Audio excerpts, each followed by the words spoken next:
sudah berlalu dari zaman ke zaman. Semenjak orang-orang Yahudi menetap di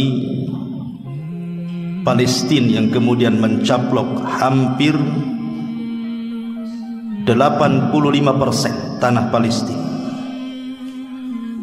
Hanya mungkin sisanya 15% saja tanah Palestina itu. Tapi kalau terus menerus Yahudi kemudian mencaplok tanah sedikit demi sedikit, lama-lama habis. Dan kalau itu terjadi, maka tentu imbasnya adalah kepada kaum muslimin, saudara-saudara kita yang ada di sana. Karena sebelum terjadi peristiwa yang sekarang ini juga banyak berita kepada kita tentang penyiksaan, pengeboman, pembunuhan bayi-bayi yang tidak bersalah, wanita-wanita yang tidak bersalah, dan begitu seterusnya, seolah-olah tidak ada hentinya. Ditambah-tambah kemudian hari ini bukan hanya ratusan, sudah ribuan jiwa melayang. Lalu apa kepedulian kita kepada mereka? Makanya kita akan coba mengangkat sejarah Palestina, karena sejarah ini harus tetap ada dalam pikiran kita. Jangan sampai kita bodoh dan tidak tahu urusan Palestina. Ma'asyiral muslimin yang dimuliakan Allah Subhanahu wa taala. Sebenarnya sejarah Palestina ini sudah ada sejak zaman dulu, atau boleh dikata mungkin 10.000 tahun yang silam sebelum Masehi, dan sudah diduduki oleh orang-orang Arab. Karena ada dalam buku-buku sejarah penamaan Palestina itu, ada juga yang mengatakan itu nama orang. Dia putra daripada Kan'an, dan Kan'an putra daripada Nuh alaihi salam. Artinya kabilah yang menetap pertama adalah kabilah Kan'aniyun, dan mereka asli orang-orang Arab. Itu puluhan ribu sebelum Masehi. Karena Yahudi ini menduduki Palestina ini kan baru-baru ini saja, mungkin sekitar 1 abad lah, 100 tahun setelah Perang Dunia Pertama kan. Ketika itu dimenangkan oleh Inggris. Kemudian Inggris secara sepihak kemudian menjadikan sebagian besar tanah Israel atau tanah Palestina, kemudian didudukkan Yahudi di situ. Dan diperparah setelah Perang Dunia Kedua. Ketika itu Nazi yang memenangkan Jerman, sehingga banyak kemudian orang-orang Yahudi di Eropa yang disembelih. Makanya kemudian mereka pun berbondong-bondong hijrah dari Eropa dan menduduki tanah Palestina. Dan sampai hari ini, ma'asyiral muslimin yang dimuliakan Allah Subhanahu wa taala, sedikit saya punya kasih gambaran bagaimana kemuliaan tanah Palestina. Kita jelaskan secara global dulu. Palestina ini adalah tanah yang diberkahi. Bahkan dia negeri yang didoakan secara khusus oleh Nabi sallallahu alaihi wasallam dengan keberkahan dan juga keberuntungan. Allahumma barik li Syamina, kata Rasul. Ya Allah, berkahi negeri Syam kami. Dan jantung kota negeri Syam itu Palestina. Dan Nabi SAW mengatakan, Tuba, Tuba, beruntunglah orang-orang yang ada di Syam itu. Tuba li Syam. Kemudian para sahabat mengatakan, walima ya Rasulullah, kenapa wahai Rasul? Rasul SAW mengatakan, karena di atas langit negeri Syam dibentangkan sayap-sayap malaikat dan mendoakan kebaikan kepada para penduduknya. Terlebih di Palestina ini ada Masjidil Aqsa, salah satu daripada masjid yang pernah dijadikan kiblat kaum muslim. Bahkan Rasul pernah berkiblat dalam salatnya ke Baitul Maqdis di Mekah, kemudian hijrah ke Madinah, berkiblat selama 16 sampai 17 bulan, baru kemudian dialihkan ke Baitullah Al-Haram. Artinya bahwa Baitul Maqdis ada sejarah, ada kaitan dengan kita kaum muslimin, karena dia adalah kiblat daripada kaum muslimin sebelum adanya peralihan kiblat. Bahkan Palestina sendiri, khususnya Al-Quds itu yang sekarang kita kenal Masjidil Aqsa, masalahnya Al-Quds ini kan dijadikan keyakinan tiga agama, bahwa tempat itu, kalau orang barat menyebutnya Yerusalem, kalau kita menyebutnya Al-Quds, itu tiga agama mengklaim di situ semua tempat suci. Adapun Yahudi menganggap itu tanah perjanjian bagi mereka. Adapun Nasrani mengatakan bahwa itu akhir perjamuan Isa bin Maryam dengan mereka. Bahkan sebagian mereka mengatakan disitulah letak Isa disalib. Walaupun kita kaum muslimin tidak menganggap Isa disalib. Isa itu diangkat ke langit. Wa ma qatalu wa ma sallabuhu walakin syubbiha lahu. Isa tidak dibunuh, Isa tidak disalib, bahkan Isa diangkat ke langit. Itu keyakinan kita kaum muslimin. Ma'asyiral muslimin yang dimuliakan Allah Subhanahu wa taala. Lah di Al-Quds, di sinilah Masjidil Aqsa, tempat awal dan akhir Rasul melakukan peristiwa spektakuler dalam sejarah Isra dan Mi'raj. Ketika Rasul SAW naik ke langit, berawal dari Masjidil Aqsa dan berakhir juga di Masjidil Aqsa, kemudian baru kembali ke Mekah. Kemudian juga tempat ini juga, Palestina, Nabi SAW pernah mengimami di Baitul Maqdis para nabi. Rasul yang menjadi imam dan seluruh para nabi menjadi makmum di belakangnya, untuk menunjukkan bahwa estafet ajaran kenabian ditutup dengan kenabian Nabi SAW dan dinobatkan menjadi Sayyidul Anbiya wal Mursalin, pemimpinnya para nabi dan rasul. Bahkan di tempat ini pula turun banyak wahyu-wahyu langit. Di sini turun Taurat, turun Zabur, turun Injil, dan juga Suhuf. Artinya bahwa negeri Palestina itu tempat turunnya wahyu. Di sini juga tinggal Nabi Allah Ayub alaihi salatu wassalam. Mihrabnya Zakaria di sini. Lahirnya Isa bin Maryam, lahirnya Ismail, lahirnya Ishak dan Yakub. Bahkan keajaiban Nabi Sulaiman ada di Palestina. Nabi yang ajaib Sulaiman, mampu menundukkan jin dan semua makhluk Allah tundukkan kepada Sulaiman. Keajaiban Sulaiman ada di Palestina. Bahkan kerajaan Daud, ma'ruf kerajaan Daud, dialah nabi pertama yang merangkap sebagai raja Bani Israel. Di mana kerajaannya? Di Palestina. Bahkan Nabi Ibrahim alaihi salatu wassalam dan juga Lut alaihi salam hijrah ke negeri ini, karena Ibrahim kan berasal dari Irak. Begitu juga Lut kemudian hijrah ke tanah Palestina. Bahkan para nabi dan rasul banyak diturunkan di Palestina, bukan hanya ratusan ribuan para nabi Bani Israel. Bahkan sebagian mereka dikubur di Palestina. Seperti Nabi Ibrahim dikubur di Palestina. Nabi Yakub asalnya di Mesir, karena ketika kemudian Nabi Yusuf berada di Mesir diboyong semua keluarganya. Tapi sebelum wafatnya dia berpesan ingin berziarah ke Palestina. Allah takdirkan meninggal di situ dan dikuburkan di situ.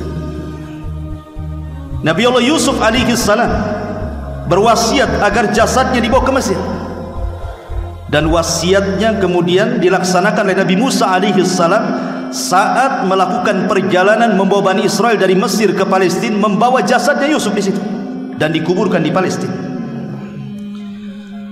Kemudian Nabi Daud, Zakaria, Yahya semua dikubur di Palestina, dan banyak para nabi dikubur di situ. Bahkan tadi saya sudah katakan para malaikat berbondong-bondong mengepakkan sayapnya di tanah Palestina dan mendoakan kebaikan para penghuninya. Bahkan Masjidil Aqsa sendiri secara khusus satu di antara 3 tempat yang kalau kita berziarah ke situ berpahala. Kata Nabi SAW, la tushaddur rihal illa ila 3 masajid. Tidak boleh kalian melakukan perjalanan dalam rangka beribadah, mencari pahala, kecuali ke 3 masjid saja. Dan di dunia hanya 3 masjid. 1 Masjidil Haram, 2 Masjidil Aqsa, dan 3 Masjid Nabawi. Bahkan kenapa kemudian Masjidil Aqsa itu disebut Al-Quds, tempat yang disucikan? Karena di antara doa Nabi Allah Sulaiman alaihi salam saat selesai membangun Masjidil Aqsa, Nabi Sulaiman kan meminta 3 doa. Yang pertama, agar hukum dalam pemerintahannya sesuai dengan hukum Allah dan Allah kabulkan. Yang kedua, agar apa yang Allah anugerahkan kepadanya mampu menundukkan angin, awan, jin dan kekuasaan yang besar, tidak boleh diberikan kepada siapapun setelahnya, dan Allah kabulkan. Kemudian yang ketiga, siapapun yang datang ke Masjidil Aqsa tidak ada niat kecuali sholat, maka dia keluar dari masjid seperti bayi yang baru dilahirkan anaknya, keluar tanpa dosa. Kata Rasul, yang 2 sudah dikabulkan, dan yang ketiga, mudah-mudahan aku berharap itu pula yang Allah kabulkan kepadaku. Ma'asyiral muslimin yang dimuliakan Allah Subhanahu wa ta'ala, bahkan di akhir zaman tanah Palestina adalah tempat di mana Al-Mahdil Muntadhar Muhammad ibn Abdullah akan memimpin kekuatan kaum muslimin. Ketika Rasul SAW mengatakan imaratul Baitil Maqdis kharabu Yathrib, ketika imarah kekuasaan tegak di Baitul Maqdis, robohlah Yathrib. Maka ketika itu yang memimpin adalah Al-Mahdil Muntadhar, Imam Mahdi yang kita tunggu-tunggu, Muhammad ibn Abdullah. Bahkan nanti seluruh kaum muslimin akan berkumpul di situ untuk melawan orang-orang Yahudi, dan dari situlah terjadi perang yang disebut dengan Armageddon, yang Islam menyebutnya sebagai Malhamatul Kubra. Bahkan disinilah Isa bin Maryam turun di akhir zaman. Bahkan dekat Palestina ini pula yang sekarang disebut tanah Israel, Dajjal akan dibunuh di situ. Dan negeri Israel juga masih negeri Palestina. Itu kan caplokan saja. Artinya Dajjal turun juga di sini. Muncul di sini dan akan dibunuh pula di sini. Munculnya di Iran, Khurasan, dan akan terbunuh di Babil Lut. Kemudian juga negeri Israel, negeri Palestina ini berkumpulnya manusia di akhir zaman. Ketika Nabi SAW, dan ini tanda-tanda kiamat sebelum terjadi kiamat besar, ketika api muncul dari negeri Yaman Aden, kemudian bersatu dengan api yang berkumpul di Hijaz, kemudian menggiring manusia ke tempat perkumpulan mereka di Syam, tepatnya di negeri Palestina. Mereka akan berkumpul di sini, dan kehancuran Yahudi di tangan kaum muslimin berawal dari Palestina. Bahkan disinilah kiamat dibangkitkan. Ma'asyiral muslimin yang dimuliakan Allah Azza wa Jalla, itulah sekilas secara global keutamaan Palestina. Bahkan bukan hanya negerinya para nabi, negeri Palestina ini, tapi juga negerinya para sahabat Nabi SAW. Di zaman Umar bin Khattab radhiyallahu anhu, ketika Umar kemudian berusaha membuka negeri-negeri sampai ke Persia, akhirnya kemudian berhasil merebut Al-Quds dari tangan orang-orang Romawi. Maka banyak para sahabat yang kemudian setelah itu berbondong-bondong, Umar sendiri yang mengambil kunci Baitul Maqdis. Di sana ada Abu Ubaidah ibnul Jarrah, sahabat yang dikatakan Nabi SAW aminu hadhil ummah, sahabat yang paling amanah di antara umat ini. Di sana ada Khalid ibn Walid. Siapa yang tidak kenal Khalid bin Walid? Jenderal perang yang perang tidak pernah dikalahkan. Anas ibn Malik, seorang sahabat yang banyak meriwayatkan hadis Nabi SAW, satu di antara 7 sahabat yang disebut al-mukthiruna fil hadis. Di sana ada Mu'adz bin Jabal, sahabat meninggal di sana dan dikubur di sana. Seperti Ubadah ibn Samit radhiyallahu anhu, orang yang pertama kali dijadikan hakim oleh Umar bin Khattab radhiyallahu anhu saat pembebasan Palestina, meninggal di Palestina dan dikubur di sana. Saddad ibn Aus, dia tinggal di Baitul Maqdis, kemudian meninggal pada kurun kekuasaan Muawiyah ibn Abi Sufyan radhiyallahu anhu, bahkan kuburannya dekat dengan Masjidil Aqsa.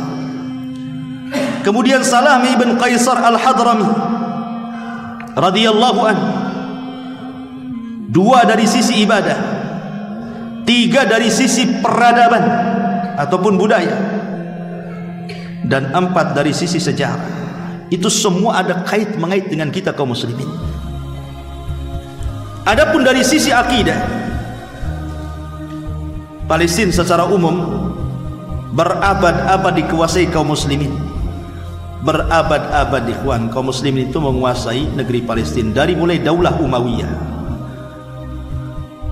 Daulah Umayyah itulah yang kemudian menerapkan hukum di negeri Palestina ini. Dari tahun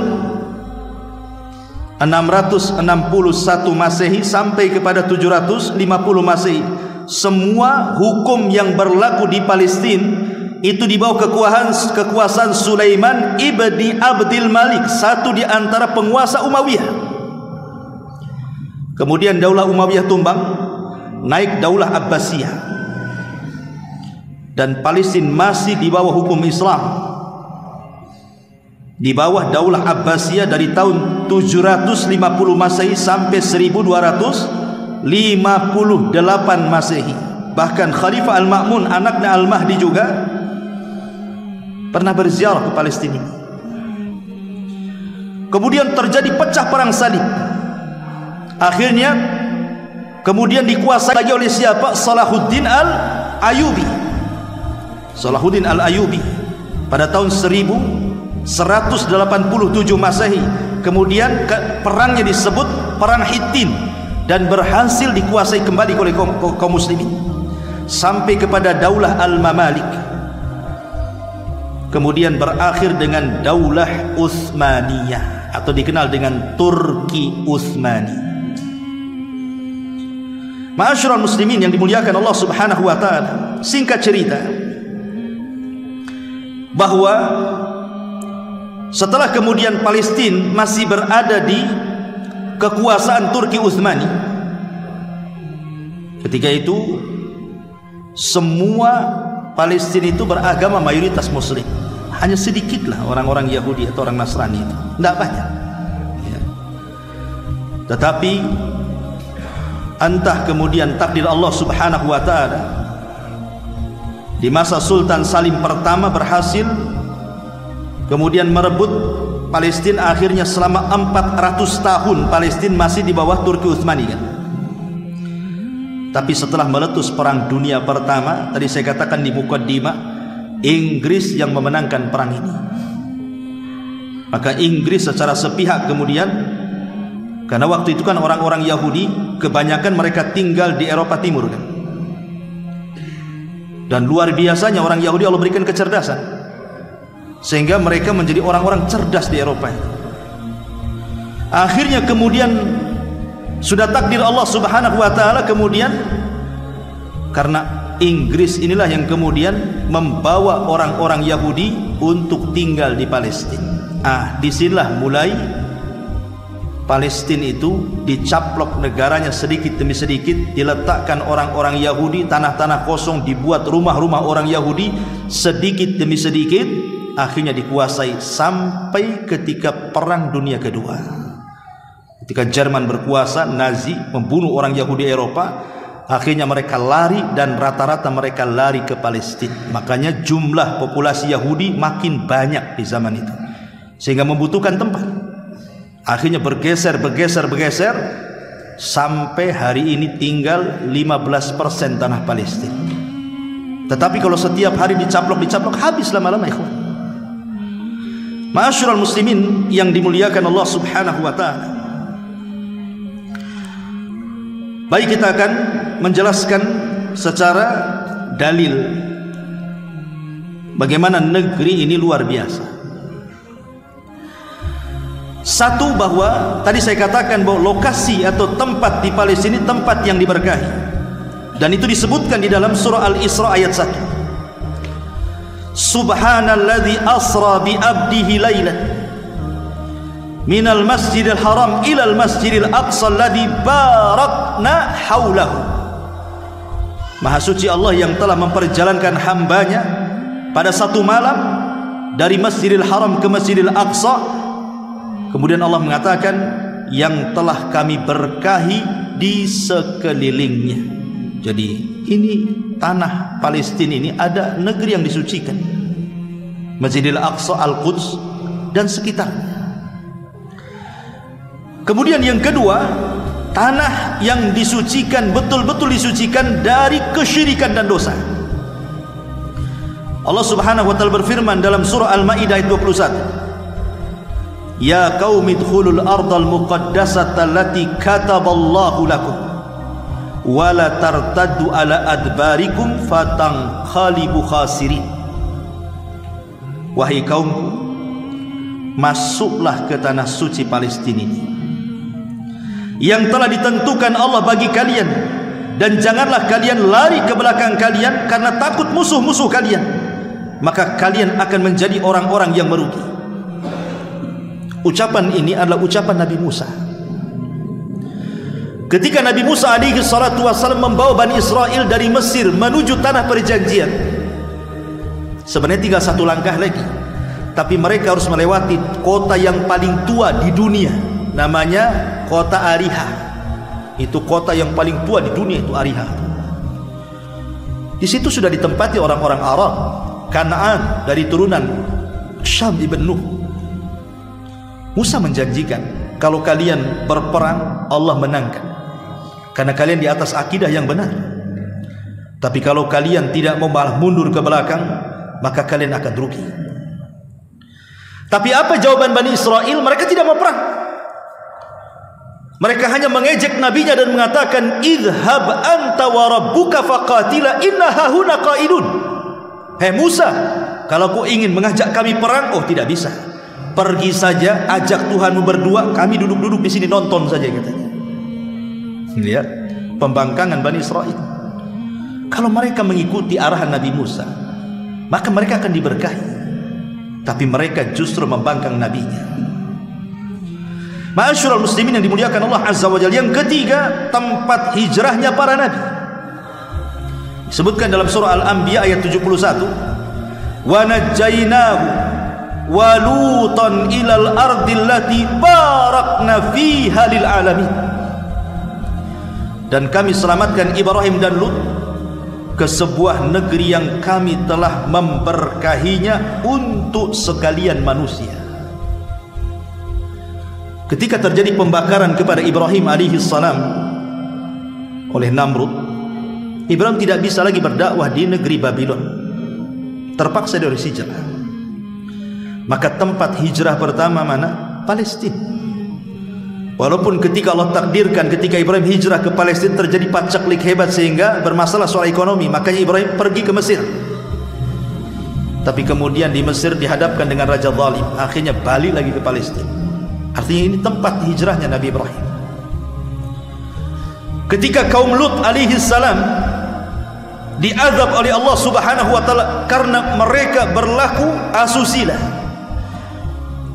akhlak yang buruk yang belum pernah terjadi sebelum dan sesudahnya, homoseksual, lesbi dan yang semacamnya, belum lagi kesyirikan, penyimpangan, dosa-dosa besar. Akhirnya Allah azab kaum Sodom. Maka Lut pun meninggalkan Sodom, berangkat ke mana? Hijrah kembali ke Palestina dan menetap di Palestina. Kemudian juga yang keempat, Allah janjikan akan kemenangan. Tanah yang akan dijanjikan Allah kemenangan bagi kaum muslimin. Dan Allah Subhanahu wa taala katakan dalam surah Al-Isra ayat 7, "Fa idza jaa wa'dul akhirati liyasau wujuhakum wa liyadkhulul masjida kama dakhaluhu awwala marratin waliyutabbiru ma'alau tadbira." Dan apabila datang satu hukuman bagi kejahatan yang kedua, kami datangkan orang-orang lain untuk menyuramkan muka-muka kalian, dan mereka masuk ke dalam masjid sebagaimana musuh-musuh memasukinya pada kali pertama, dan untuk membinasakan sehabis-habisnya apa saja yang mereka kuasai. Ini janji Allah Azza wa Jalla kepada kita kaum muslimin. Adapun kapan waktunya wallahu a'lam. Tapi ingat, janji Allah itu tidak mungkin tidak ditepati. Inna wa'dallahi haq. Janji Allah itu benar. Kapan waktunya? Wallahu a'lam. Yang jelas bahwa tanah itu akan dimenangkan kaum muslimin. Ya, mungkin hari ini kaum muslimin tertindas di sana, tapi nanti satu hari akan datang janji Allah Subhanahu wa taala, kekuatan kaum muslimin akan menghancurkan para Zionis Yahudi di sana. Karena mereka adalah kaum yang dengan tangan-tangan kotor mereka juga mereka sudah merubah-rubah kitab-kitab mereka. Yuharrifunal kalima am mawadi. Mereka merubah-rubah tangan mereka sehingga tidak berpegang kepada Taurat, berpegang pula kepada Talmud hari ini, yang sudah dirubah dengan berbagai macam tangan kotor mereka, yang sudah hilang kemurnian Taurat karena menjadi Talmud hari ini. Ma'asyiral muslimin yang dimuliakan Allah Subhanahu wa taala, termasuk juga tadi saya sudah katakan bahwa 3 masjid yang boleh diniatkan untuk dituju dalam rangka ibadah hanya Masjidil Haram, Masjidil Aqsa, dan Masjid Nabawi. Dan kalau antum datang ke sana kemudian sholat, satu riwayat mengatakan sama dengan 500 kali sholat di masjid-masjid yang lainnya, satu riwayat sama dengan 1000 kali sholat di masjid-masjid yang lainnya. Luar biasa. Jadi kalau kita 500 kali sholat di Masjid Muhajir atau 1000 kali sholat di Masjid Muhajirin ini, maka sama dengan sekali sholat di Masjid Al-Aqsa. Dan kalau kita niat ke sana hanya untuk sholat saja kemudian pulang, itu dosa kita habis, gugur semuanya, keluar seperti bayi yang dilahirkan. Makanya kalau antum ada biaya datang umrah, ya, kemudian transit di Palestina sana, asal jangan ke bom Israel saja. Ma'asyiral muslimin yang dimuliakan Allah Azza wa Jalla. Kemudian juga Masjidil Aqsa adalah tanah perkumpulan dan juga penyebaran. Kelak di akhir zaman semua akan tinggal di situ, karena Rasul yang mengatakan ardul mahsyari wal mansyar, dia adalah tempat berkumpul dan tempat menyebar. Ketika terjadi kiamat, disitulah manusia berkumpul.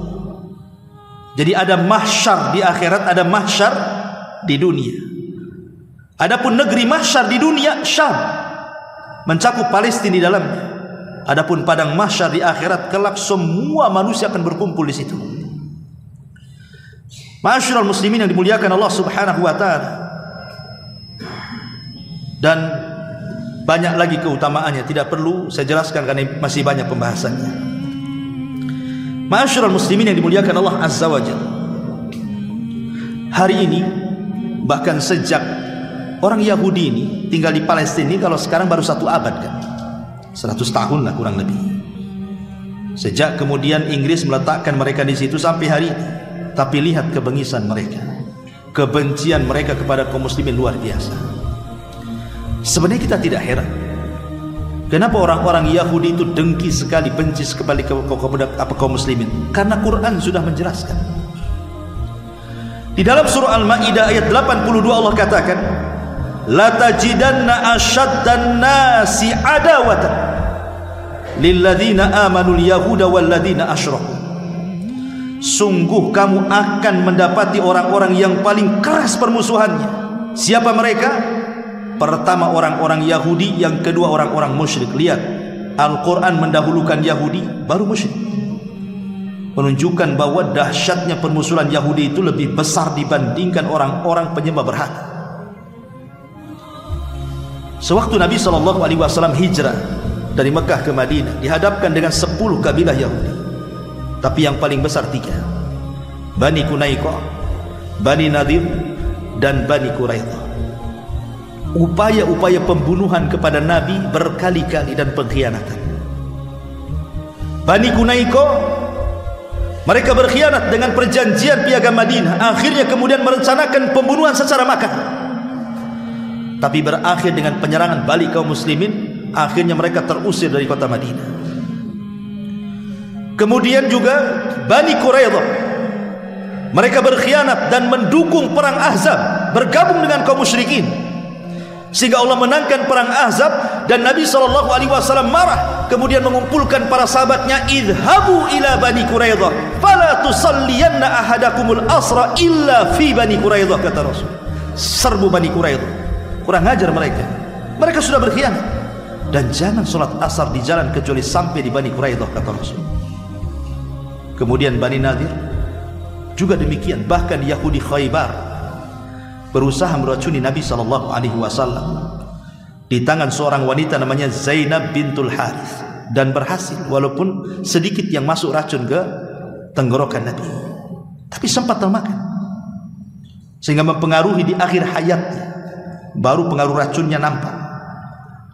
Ma'asyiral muslimin yang dimuliakan Allah Subhanahu wa taala, bahkan dalam surah Al-Baqarah ayat 120 Allah tegas mengatakan, walan tardha ankal yahud walan nasara hatta tattabi'a millatahum. Orang-orang Yahudi dan Nasrani itu tidak akan senang kepadamu hingga kamu mengikuti agama mereka. Lihat, Allah dahulukan Yahudi kemudian Nasrani.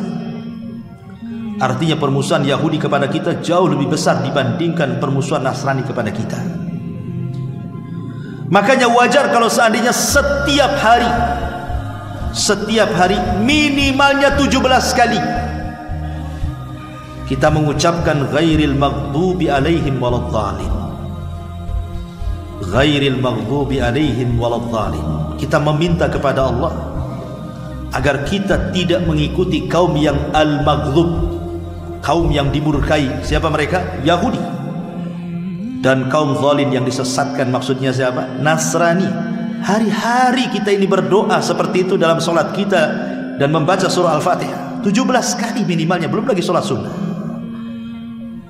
Menunjukkan apa dahsyatnya permusuhan, bahayanya mereka. Tapi apa kenyataannya kaum muslimin? Mereka tidak paham dengan apa yang mereka baca. Justru kemudian mereka malah tasyabuh dengan mereka.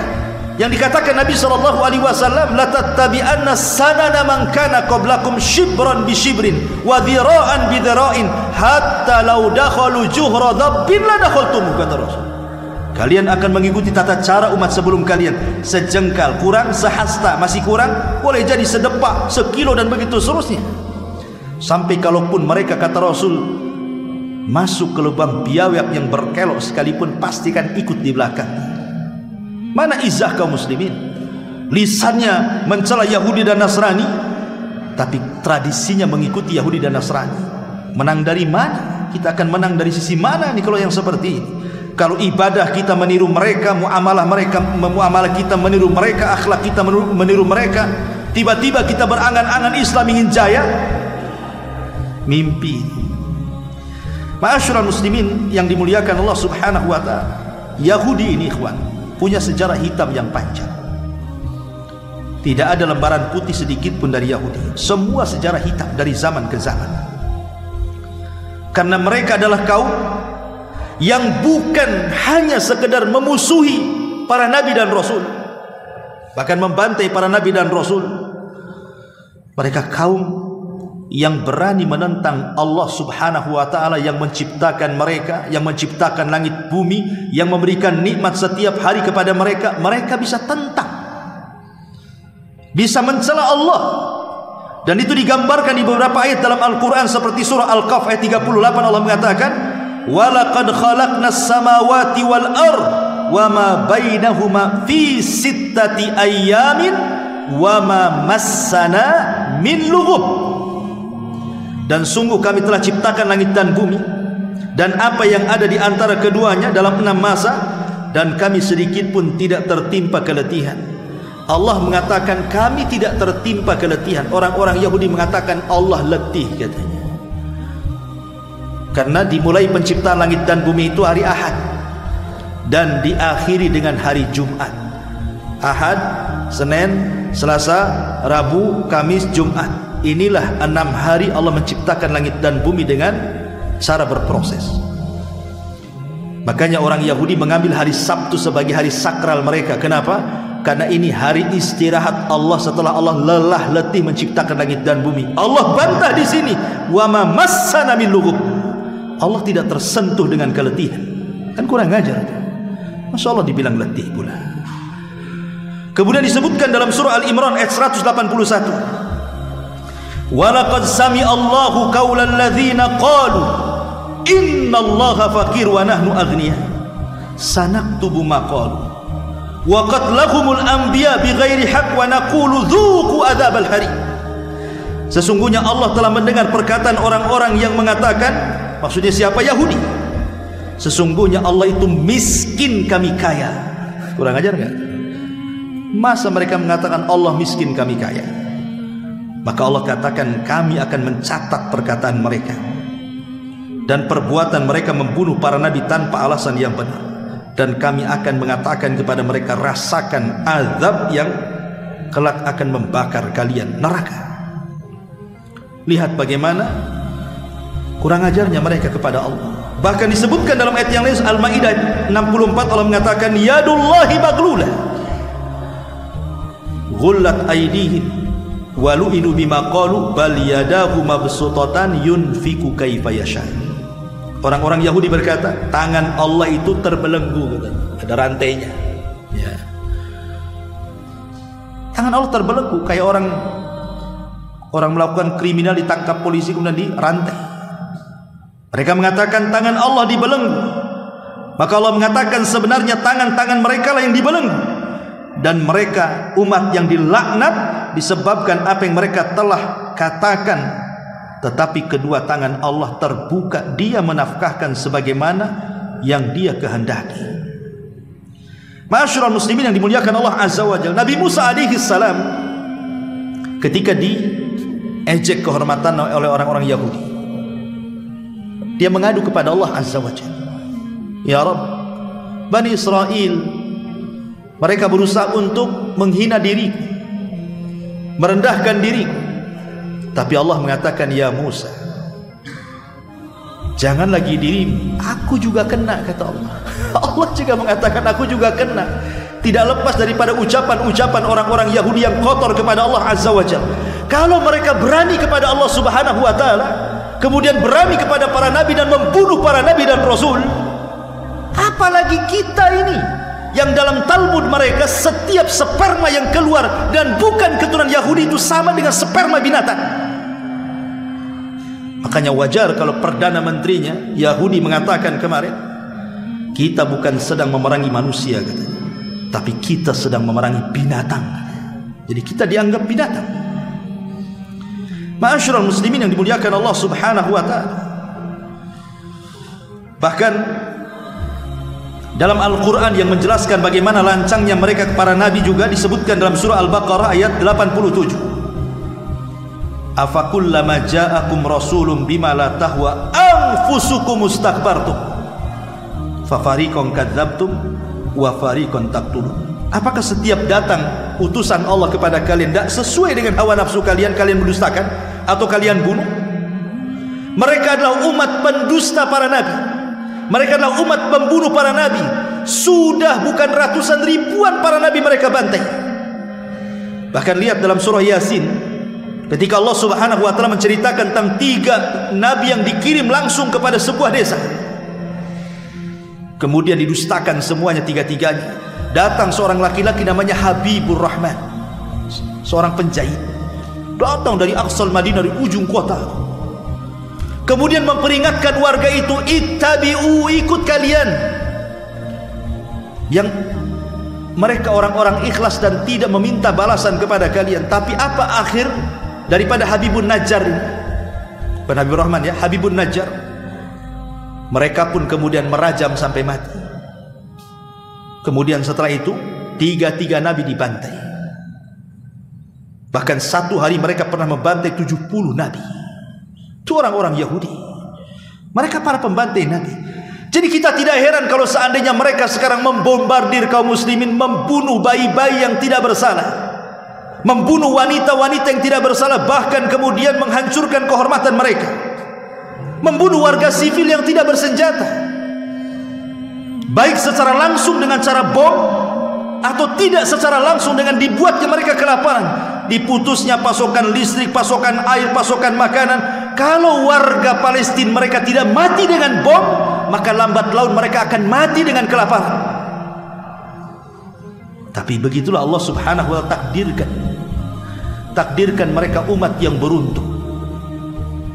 Ma'asyiral muslimin yang dimuliakan Allah subhanahu wa ta'ala, bahkan Allah subhanahu wa ta'ala mengatakan mereka adalah saudara dari kera-kera dan babi-babi.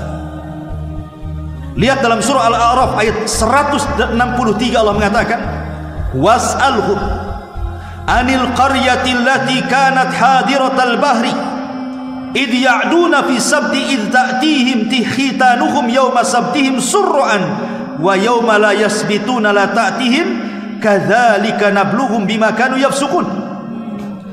Dan tanyalah kepada Bani Israel tentang negeri yang terletak di dekat laut ketika mereka melanggar aturan pada hari Sabtu. Di waktu datang kepada mereka ikan-ikan yang berada di sekitar mereka terapung-apung di permukaan air, dan di hari yang bukan hari Sabtu ikan-ikan itu datang kepada mereka, demikianlah kami coba mereka. Disebabkan mereka berlaku fasik, akhirnya mereka melanggar hari Sabtu, mengambil ikan yang tidak boleh mereka ambil di hari itu, dan Allah mengatakan kunu qiradatan khasi'in, jadilah kalian kera-kera yang dihinakan. Dan Yahudi adalah sahibul qiradata wal hanazir.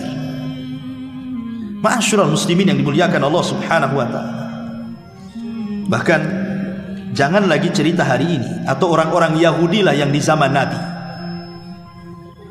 Mereka tahu kebenaran bahwa Nabi SAW itu seorang Nabi berdasarkan kitab yang mereka baca dan berdasarkan alamat dan ciri-ciri mereka sudah ketahui dari zaman ke zaman. Ya'rifunahu kama ya'rifuna abnahum. Mereka mengenal Nabi yang akan muncul seperti mengenal anak-anak mereka. Tapi ketika Rasul hijrah dari Mekah ke Madinah, ada seorang pemimpin Yahudi namanya Huyai ibn Akhtab datang bersama saudaranya Yasir, kemudian mengatakan, ayo kita intip Nabi yang baru datang di Kuba itu, betul nggak dia seorang Nabi? Dari pagi sampai malam pemimpin Yahudi Huyai ibn Akhtab dan Yasir ini memperhatikan ciri-cirinya, gerak-geriknya, muamalahnya, akhlaknya. Rupanya 100% cocok bahwa dia Nabi. Sehingga Yasir mengatakan kepada Huyai ibn Akhtab, ya Huyai, huwa, apakah dia itu? Apakah dia itu? Maksudnya apakah dia Nabi? Kata Huyai, ya, dia itu orangnya. Kata Yasir, apakah kita harus ikut dia? Kata Huyai ibn Akhtab, la, tidak, katanya. Selama aku masih hidup, aku akan jadi musuh dia selamanya, katanya. Ini kan aneh, mereka itu menyembunyikan kebenaran. Mereka tahu Rasul SAW itu di atas kebenaran, mengakui dia seorang Nabi. Sudah mereka uji dengan berbagai macam pertanyaan. Datang kepada Rasul, ya Muhammad, kami akan berikan beberapa soalan dan tidak bisa dijawab kecuali seorang Nabi. Mulailah bertanya soal ruh, makanan pertama ahli sorga, bertanya soal kenapa anak mirip dengan orang tuanya, bertanya soal Dzulqarnain, bertanya soal Ashabul Kahfi, macam-macam, sampai Allah turunkan ayat menjawab seluruh soalan mereka, dan semuanya benar, tidak ada yang salah. Harusnya mereka beriman kan? Mereka sendiri yang memulai dengan pertanyaan itu, tapi setelah dijawab tetap aja mereka kufur. Itulah orang-orang Yahudi. Oke, jangan cerita di zaman Nabi, di zaman dulu kakek buyut moyang mereka Bani Israel, mereka menentang Nabi Musa alaihissalam. Ketika kemudian mereka dibawa oleh Nabi Musa karena mereka ingin supaya jangan murtad seperti kaumnya menyembah patung anak sapi, diperdengarkan wahyu Allah subhanahu wa ta'ala, sampailah mereka di Bukit Saida. Tiba-tiba kemudian mereka diperdengarkan, mereka tidak mau Mereka ingin melihat wajah Allah yang sesungguhnya. Mereka mengancam Nabi Musa dan mengatakan, lan nu'mina laka hatta narallaha jahra. Hei Musa, kami tidak akan beriman kepadamu sampai kau tampakkan Tuhanmu, katanya. Luar biasa Bani Israel ini. Sama nabinya apa gak kurang ajar? Nabi Musa tidak sanggup memandang Allah. Ketika Nabi Musa mengatakan, arini, tampakkan wajahmu ya Rabb, Allah tidak tolak, tapi Allah mengatakan, walakin dzur ilal jabal fa in istaqarra makana fasawfa tarani. Kau lihat tuh gunung batu itu wahai Musa. Kalau seandainya aku tampakkan diriku kepada gunung-gunung itu tidak bergeming dan tidak hancur, fasawfa tarani, kau akan melihat aku. Ketika Allah mulai menampakkan sedikit, tiba-tiba gunung hancur, Musa terpental pingsan. Ketika kemudian dia terbangun dan siuman mengatakan, tubtu ilaika ya Rabb, aku bertobat kepadamu. Aku tidak akan hendak meminta supaya wajahmu ditampakkan. Musa tidak sanggup. Ini Bani Israel pula mengatakan, lan nu'mina laka hatta narallaha jahra. Itu tidak lain karena kebodohan mereka, pembangkangan mereka kepada para nabi. Ketika mereka berada di Ardut Teh, bayangkan mereka tersesat 40 tahun di padang pasir. Tidak ada pohon, tidak ada makanan, tidak ada minuman. Akhirnya mereka kelaparan, datang kepada Musa, ya Musa, kami kelaparan. Maka Musa berdoa kepada Allah Subhanahu wa ta'ala, turun dari langit manna dan salwa, makanan lezat dari langit, tinggal makan, tidak ada masak-masak lagi. Tiba-tiba mereka mengatakan, lan nasbirolaka hatta lan nasbirolaka, katanya, kami tidak sabar kepadamu wahai Musa dengan makanan ini, katanya. Cobalah Musa datangkan kepada kami bawang-bawangan, sayur-sayuran, kacang-kacangan, katanya. Maka Musa marah, kalau itu yang kau cari-cari di tempat sana banyak, kenapa mesti minta ke langit, katanya. Itu kan kurang ajar mereka. Ketika kemudian juga ada kisah, ada orang kaya mati orang kaya ini yang bunuh anak angkatnya yang merupakan ponaannya karena ingin mengambil hartanya. Hampir perang dua kabilah. Datang mereka kepada Musa, wahai Musa, singkapkan siapa pembunuhnya. Maka Musa berdoa kepada Allah Subhanahu wa ta'ala. Musa mengatakan, innallaha ya'murukum an tadbahu baqarah. Syaratnya, kalau saya ingin tahu siapa pembunuhnya, aku kasih tahu. Tapi ini perintah Allah, sembelih 1 ekor sapi betina. Mereka sembelih, tidak banyak tanya cemana warnanya, cemana usianya, sudah dipekerjakan atau tidak. Makin dipersulit. Makanya kenapa Nabi SAW mengingatkan, fa inna ma ahlaka man kana qablakum kathratu su'alihim wa ikhtilafuhum ala anbiya'ihim. Kebanyakan hancurnya umat sebelum kalian, terlampau banyak persoalan yang mereka tanyakan kepada para nabi mereka yang tidak ada faedahnya, dan menyelisih nabi-nabi mereka. Makanya akhirnya kemudian mereka pun dipersulit kehidupannya. Ma'asyiral muslimin yang dimuliakan Allah Subhanahu wa ta'ala, orang Yahudi itu punya hati yang keras, ikhwan. Mereka hatinya keras, sekeras-kerasnya, bahkan lebih keras dibandingkan batu. Dan itu Allah gambarkan dalam Al-Baqarah 74, kan? Tsumma qasat qulubukum min ba'di dzalika fahiya kal hijarati aw ashaddu qaswa. Kemudian setelah itu, setelah mereka menyaksikan, lo bayangkan, Musa membongkar siapa pembunuhnya, harusnya mereka itu makin sadar, kan? Makin keras hatinya. Bahkan Allah mengatakan kemudian mengeraslah hati mereka, bahkan lebih keras dibandingkan batu lagi. Makanya wajar kalau orang Yahudi tidak punya rahmat, teman. Kasih sayangnya sudah tercabut. Kalau mereka membunuh bayi itu biasa bagi mereka. Membunuh anak-anak, membunuh orang-orang yang tidak bersalah, orang tua yang sudah renta, wanita-wanita yang tidak berdaya, mereka membom, mereka berusaha untuk membunuh. Bagi mereka biasa. Keras hati orang Yahudi ini, tidak ada rahmat sama sekali. Itu pula yang menjadikan orang-orang Yahudi di zaman Rasul susah dapat hidayah. Sampai Rasul wafat, kurang dari 10 orang yang masuk Islam. Bisa dihitung dengan jari. Beda dengan orang Nasrani, Nejron, semua masuk Islam, ya, karena keras hati mereka. Ma'asyiral muslimin yang dimuliakan Allah Azza wa Jalla, dan mereka adalah umat yang paling hasad. Allah mengatakan dalam surah Al-Baqarah ayat 109-nya, wadda katsiru min ahlil kitab law yaruddunakum min ba'di imanikum kuffaran hasadan. Kebanyakan Yahudi menghendaki kalian murtad dari agama kalian setelah datang keimanan kepada kalian, kuffaran hasadan, karena kekufuran dan hasad yang kuat mereka kepada kaum muslimin. Kenapa mereka hasad? Karena Nabi yang dinanti-nanti ratusan tahun di Madinah itu, mereka anggap Nabi itu datang dari Bani Israel, muncul pula dari Bani Ismail, nabinya orang Arab.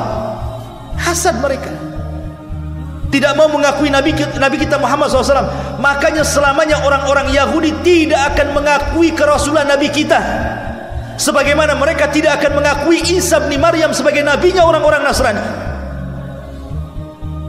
Lihat di sinagog, tempat ibadahnya Yahudi, tidak ada di situ yang namanya Injil.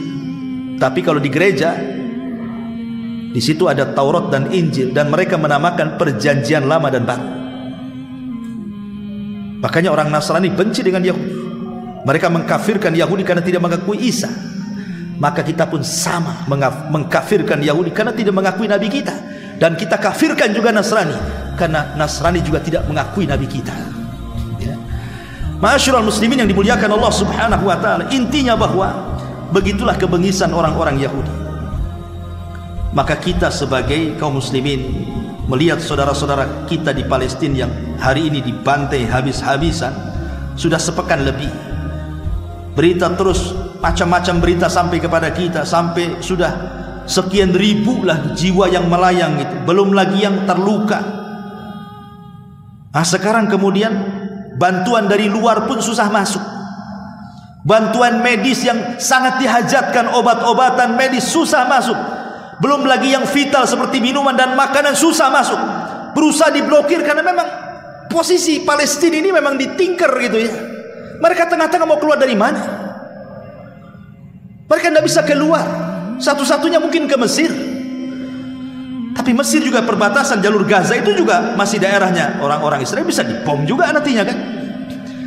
Jadi kondisi mereka itu terkurung di situ, sehingga kalau hari-hari dibom apa nggak habis manusia di situ. Ma'asyiral muslimin yang dimuliakan Allah Azza wa Jalla, maka sebagai kepedulian kita ikhwatu fiddin, bagaimanapun Nabi SAW mengatakan al-mu'min lil mu'min kal bunyan yashuddu ba'duhu ba'd. Ikatan seorang mukmin dengan mukmin yang lain itu seperti bangunan yang mengikat satu dengan yang lainnya. Bahkan Rasul mengatakan mathalul mu'minina fi tawaduhim wa tarahumihim wa ta'atufihim mithlul jasadil wahid idza ishtaka minhu udwun tada'a lahu sairul jasadi bis sahri wal humma, kata Rasul. Permisalan kaum muslimin dalam bersikap saling mencintai, saling mengasihi, saling menyayangi seperti satu jasad. Kalau ada tangan kita sakit, bukan tangan aja yang sakit, satu badan mungkin kita tidak bisa tidur, bahkan boleh jadi demam. Artinya kalau saudara-saudara kita kelaparan, kita pun ikut kelaparan di sini. Kalau saudara-saudara kita sakit mengerung karena akibat luka tembakan, bombardir dan begitu seterusnya, harusnya kita pun merasakan yang sama dengan mereka. Kalau kita tidak bisa membantu dengan harta, minimalnya dengan doa di waktu-waktu mustajab. Di waktu-waktu mustajab. Karena orang Palestina bisa hidup itu hanya karena pertolongan Allah, ya kawan. Secara logika mereka susah hidup. Kalau bukan karena pertolongan Allah, tentu mereka sudah mati di sana. Ma'asyiral muslimin yang dimuliakan Allah Azza wa Jalla, kata Rasul, al-mu'min mir'atu akhi idza ra'a fihi aiban aslahahu. Seorang mukminlah cerminan bagi saudaranya. Jika dia melihat satu aib pada saudaranya, maka kita berusaha untuk menutupinya. Kita hanya bisa berdoa kepada Allah Subhanahu wa taala, semoga Allah Subhanahu wa taala menangkan saudara kita di sana dan Allah menjaga mereka. Nasarahumullah, ayyadahumullah, hafidhahumullah. Allahumma izzal Islam wal muslimin, Allahumma ansur lil muslimina fi Palestina. Mudah-mudahan ini yang bisa sampaikan dan bisa menjadi pencerahan supaya kita tidak pernah lupa dengan negeri yang sangat diberkahi. Sampai Allah jadikan sumpah dalam Al-Quran, wattini wazzaitun. Apa makna zaitun? Makna zaitun itu Al-Quds, negeri Palestina. Allah jadikan sumpah supaya kita tidak lupa dengan sejarah mereka. Subhanakallah bihamdika, asyhadu an la ilaha illa anta astaghfiruka wa atubu ilaik. Allahu ta'ala a'lam. Assalamualaikum warahmatullahi wabarakatuh.